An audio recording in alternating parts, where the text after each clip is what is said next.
So let's open up a new project. Architectural template. We'll come into the level 1. And first thing I want to do is turn on the solar tool, which is right next to our visual style palette. So I'm just going to turn on the sun path. And it asks for this idea of specific project location, date, and time, which is what we want. We really want an accurate depiction of what's happening with the light on the site that we're building on. Let me just zoom in here so you can see what is presented to us. So we have kind of a sundial icon here with the yellow indicating the sun path. The big blue circle here is the sun at the specific time of day.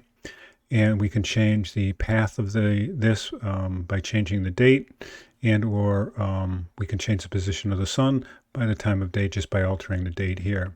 So let's look at this maybe more meaningfully in a 3D view.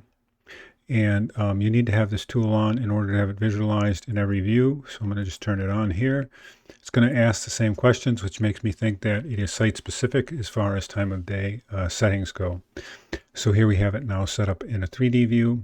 And we're really not saying anything new. We actually can't even cast shadows because we don't have any building yet. But let's just flex it a little bit. So that was set for February. I'm just going to change this to like June, and you can see how the solar path moves.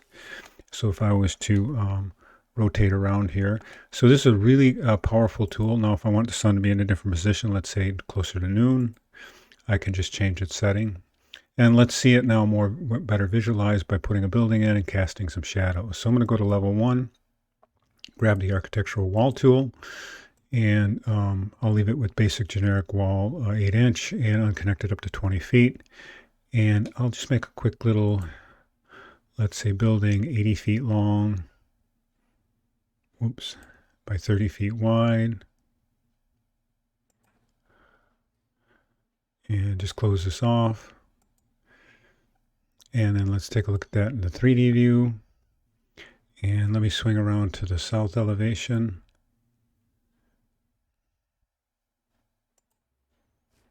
And once again, the sundial looks like, or once again, the sundial is swallowed by the building. And so one of the quick fixes for that is to turn the sundial off, or sun path off, excuse me. And then to turn it back on again. And then it will resize around the building. And next to the sun path, we have the shadows, so we can actually just turn them on right away.